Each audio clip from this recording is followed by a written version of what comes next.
കപ്പടിക്കാനാണ് ഞാൻ ഒന്നാമത് ഈ ബിഗ് ബോസ് കാണുന്നില്ല. അപ്പോൾ ആരൊക്കെയാണ് പെർഫോം ചെയ്യുന്നതെന്നോ ആരാണ് പെർഫോം ചെയ്യാത്തതെന്നോ എനിക്കൊരു ഐഡിയ ഇല്ല. ഇപ്പം CBSE പഠിക്കുന്ന പിള്ളേർ കേരളക്കാരെ കളിയാക്കും, കേരള സിലബസ് CBSEക്കാരെ കളിയാക്കും, ഒരു രാഷ്ട്രീയ പാർട്ടിക്കാർ മറ്റ് രാഷ്ട്രീയ പാർട്ടിക്കാരെ കളിയാക്കുന്നുണ്ട്.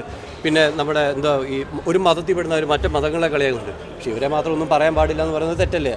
അവരെന്നെ അതിനകത്ത് ഇൻക്ലൂഡ് ആയപ്പോൾ പുള്ളിക്കാൻ അതിൽ നിന്ന് ഇറങ്ങിപ്പോയി. അപ്പോൾ അങ്ങനത്തെ ഒരു ക്യാരക്ടറാണ്, പുള്ളിയുടെ ഒരു ചെറിയ ക്യാരക്ടറാണ്. നമുക്ക് അതിനകത്ത് ഇപ്പോൾ ഒന്നും ചെയ്യാൻ പറ്റില്ല. ഞാൻ ശരി, ഓക്കെ, അത് അവൻ്റെ ശരികളാണ്, എൻ്റെ ശരികൾ എൻ്റെയാണ്. പക്ഷേ അവൻ്റെ ശരികൾ മാത്രമാണ് ശരിയെന്ന് പറയുന്നതാണ് തെറ്റ്. ഇപ്പോൾ എൻ്റെ 2 സുഹൃത്തുക്കളുണ്ട്, അനുമോളാണേലും ലക്ഷ്മി ആണെങ്കിലും എൻ്റെ 2 അടുത്ത സുഹൃത്തുക്കളാണ്. അപ്പോൾ അവർ രണ്ടുപേരും അവിടെ ഉണ്ട്. പക്ഷേ അർഹതയുള്ള ആൾക്ക് കിട്ടട്ടെ എന്ന് ഞാൻ ആഗ്രഹിക്കുന്നുള്ളൂ. ഇത് നല്ലൊരു കൺസെപ്റ്റാണ്, ഒരു സിമ്പിൾ കൺസെപ്റ്റിൽ ചെയ്തൊരു പടം. അപ്പോൾ എനിക്കിത് ഭയങ്കരമായിട്ട് ഇഷ്ടപ്പെട്ടു. നമ്മളിപ്പോൾ സത്യം പറയുന്നത് ഇതിൻ്റെ പ്രൊഡ്യൂസേഴ്സിനെ നമ്മളൊരു അപ്രീഷിയേറ്റ് ചെയ്യണം. കാര്യം വലിയ സ്റ്റാർ വാല്യൂ ഉള്ള ആൾക്കാരെ മാത്രം വെച്ച് പടം ചെയ്യുമെന്ന് പറയുമ്പോഴത്തേക്ക് അവർ പുതിയ ആൾക്കാരെയും ചെറിയ ആൾക്കാരെയും വെച്ച് നല്ലൊരു കൺസെപ്റ്റ് വെച്ചൊരു പടം എടുക്കുന്നു. അത് ശരിക്കും സിനിമയോടുള്ള സ്നേഹമുള്ളവർ ബാക്കിയൊന്നും നോക്കാതെ കണ്ടൻറ്റിനെ വിശ്വസിച്ച് എടുക്കുന്നൊരു പടം. അപ്പോൾ ഇതിൻ്റെ ഡയറക്ഷൻ ആണെങ്കിലും നല്ല ഒരു ഡയറക്ഷനാണ് ചെയ്തിരിക്കുന്നത്. അപ്പോൾ എനിക്കത് ഭയങ്കര ഇഷ്ടപ്പെട്ടു.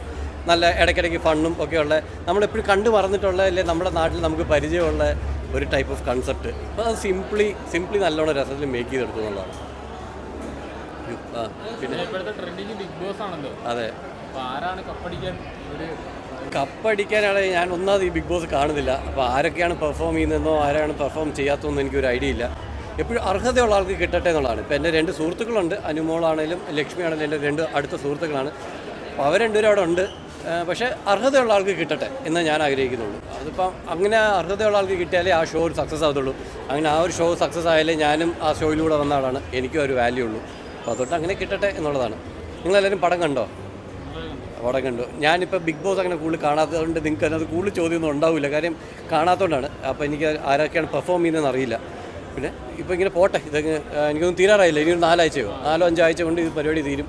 പിന്നെയും നിങ്ങൾക്ക് കണ്ടൻറ്റ് ക്ഷാമമാവും, വന്നുകൊണ്ടേയിരിക്കും. അങ്ങനെ വേറെ എന്തെങ്കിലും പടം കണ്ടു. പടം അടിപൊളിയായിട്ടുണ്ട്. എനിക്ക് ഭയങ്കര ഇഷ്ടപ്പെട്ടു. സിമ്പിൾ കൺസെപ്റ്റിൽ സിമ്പിളായിട്ട് ചെയ്തൊരു പടം, ഒരു നാട്ടിൻ പുറത്തെ. അതെനിക്ക് ഏറ്റവും ഇഷ്ടപ്പെട്ടു ഈ കണ്ണൂർ ഭാഷ. റിയാസിൻ്റെ ക്യാരക്ടർ അതാണ്. റിയാസ് പുറത്ത് വെച്ചും ഇപ്പം നമ്മളിപ്പോൾ ബിഗ് ബോസിന് ഒരു അസോസിയേഷനൊക്കെ തുടങ്ങിയായിരുന്നല്ലോ, അവരെന്നെ അതിനകത്ത് ഇൻക്ലൂഡ് ആയപ്പോൾ പുള്ളിക്കാരൻ അതിൽ നിന്ന് ഇറങ്ങിപ്പോയി. അപ്പോൾ അങ്ങനത്തെ ഒരു ക്യാരക്ടറാണ്, പുള്ളിയുടെ ഒരു ചെറിയ ക്യാരക്ടറാണ്. നമുക്ക് അതിനകത്ത് ഇപ്പോൾ ഒന്നും ചെയ്യാൻ പറ്റില്ല.